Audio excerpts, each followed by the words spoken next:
5, 6, 7, 8. Good. Mr. Court? 1, 2, 3, 4, 5, 6, 7, 8, 9, 10, 11, 12, 13, 14, 15, 16, 17, 18, 19, 20, 21, 22, 23, 24, 25. That's good. All right. All right. Coach had to count to 10. Coach had to count to 20 Trying to head. find out something. Coach had to count. I always do. The Lord is my shepherd. I shall not want. And we get that straight.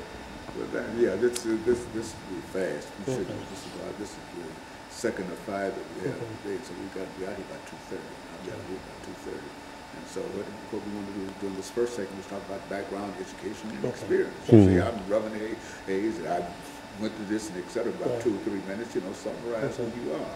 And then the same thing for you, Brother. Okay. And that'll give you an opportunity to talk about something that you know about. Right. So you don't have to say anything about it, you're saying it about yourself. Yes. And after that, we'll end that first 6-minute segment, and then we'll break for 2 minutes and come back with that 8-minute segment. And this is where we'll get into encouraging African-American youth. Some of the things that we have to do in order to encourage and make mention to the fact of all the killings and everything that's going wrong, et cetera, et cetera. Just sociologically, and what they need to do and what they are not doing, and et cetera. And then we'll come back after that 8-minute segment with that 10-minute segment and deal with young gentlemen. Okay. See, and both of y'all know how you want to run that, and some kind of things you want to say and talk about your meetings and what you're trying to do, and encouraging people to come out and et cetera. Okay? So that'll be it.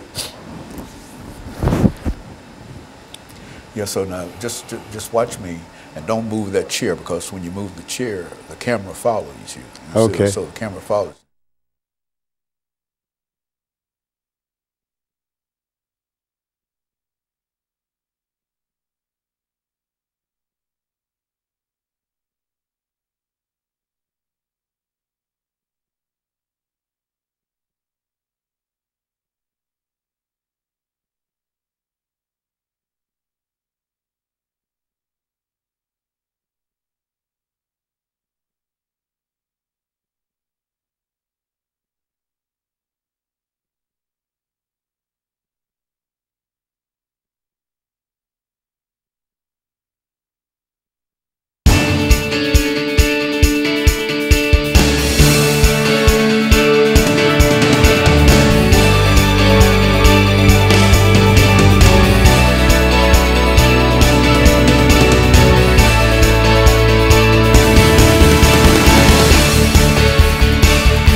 Thank you and welcome to the show this morning. The topic this morning is encouraging African American youth. And we're fortunate to have with us 2 persons to talk about some of the challenges that we face today dealing with not only African American youth, but our youth in general. But we are especially concerned with African American youth doing this particular show. And first of all, let's see if we can have you, Reverend Hayes and Brother Coure, to give us some information about your background, your education, and some of your experiences and what really brought you to us this morning. Let's start with you, Reverend Hayes, and then we'll continue with you, Brother Coure. Thank you. One of the things that I've been attended Tennessee State University after graduating from the Great Pearl High School. Attended Vanderbilt Divinity School and Gammon Theological Seminary, where I obtained a Master's of Divinity degree. I also been a youth coach from the time I was like 18 years old. For many years, I coached Little League baseball. We won a lot of ball games. I also coached Little League football, and I coached the basketball team. Youth at that time at Gordon Memorial Church. So I've been in coaching for a long time as far as youth was concerned. So I've been able to put back a little bit with a lot of youth. And so you're very familiar with some of the problems that we are talking about and some of the challenges that we have to face dealing with young people. Is that what we're saying? It is, because back when I was coaching, it was a little bit different. You could you know, be a little bit tougher on kids. Nowadays, it's more challenging because everything is kind of up in the air. Kids are not getting the same motivation and instructions that they used to get. And so now we have to kind of take a step back and go back and try to make sure that we are giving our youth opportunities to succeed in life. And Brother Cool, let's look at your background, your education, some of your experiences doing this particular segment. Well, Reverend Haney, I want to thank you for having me here today. My name is RCoure2. I'm a native Nashvilleian. I attended the public high schools here in Nashville. Went on to get my undergraduate degree from Fisk University. Did graduate study at Tennessee State. Former teacher for 40 years in Metro Public High Schools. Was head football coach at East High School, head football coach at Whites Creek High School, and I coached various other sports. And I'm very concerned about our youth today, and so that's why I'm especially happy to be here to talk about some of the issues that's happening in our community. Okay, I'm married, have one son, and 2 lovely grandkids, and both of those kids attend Gower Elementary School.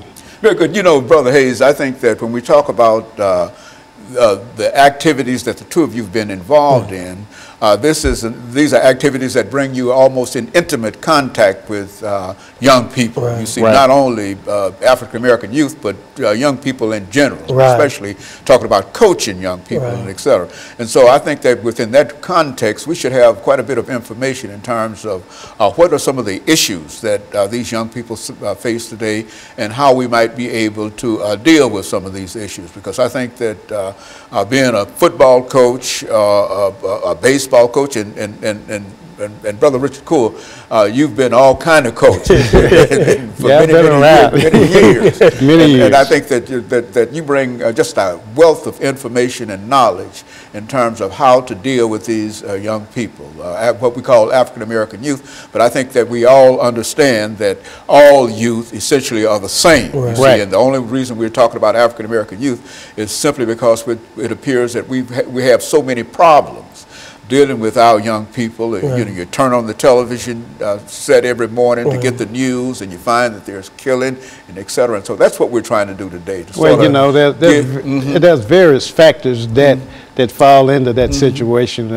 where our youth is heading today, and maybe we can talk about some of those topics and help improve the young men in our communities. Very good. And what we're going to do, we're going to take our first commercial break, and then we come back with an 8-minute segment. And that will give us an opportunity to look down deep into some of the challenges that you have. I mean, some of the experiences that you've had on the playing field, in school, and et cetera, and perhaps use that as an example of how we might be able to sort of broadcast this information, knowing that nothing that we're going to say here is new. We've all heard this before and et cetera, but nevertheless, we appreciate hearing it again. And so what we're going to do, we're going to take our first commercial break, and we'll be back with our audience following this very, very short commercial break.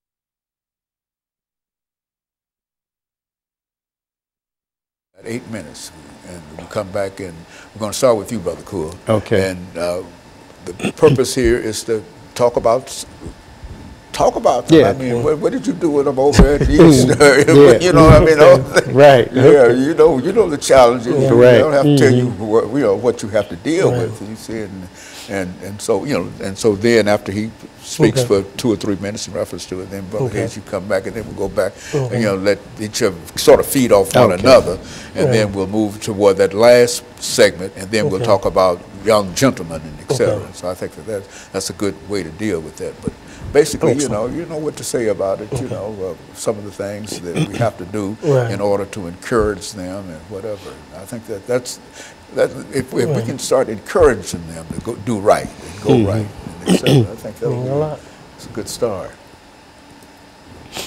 And so this will be a 8-minute segment. 8-minute segment here.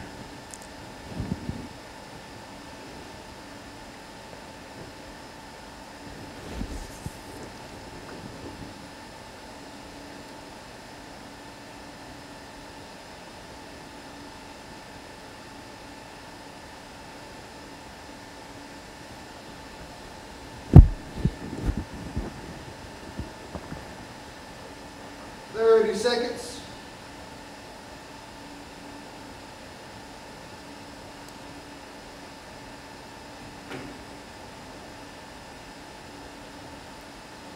Stand by.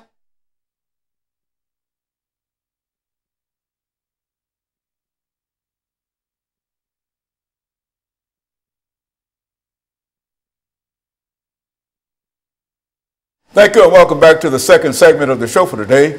We're talking to Reverend DHayes and Brother RCoure from John Wesley United Methodist Church, we might add, because I think that both of you play significant roles in terms of your church experiences dealing with these youth and their aspirations and et cetera. And so what we'd like to do now, Brother Coure, is to have you to start us off by giving us some information in reference to what you have done over the many years in terms of dealing with young people and how you know, some of the things that you do.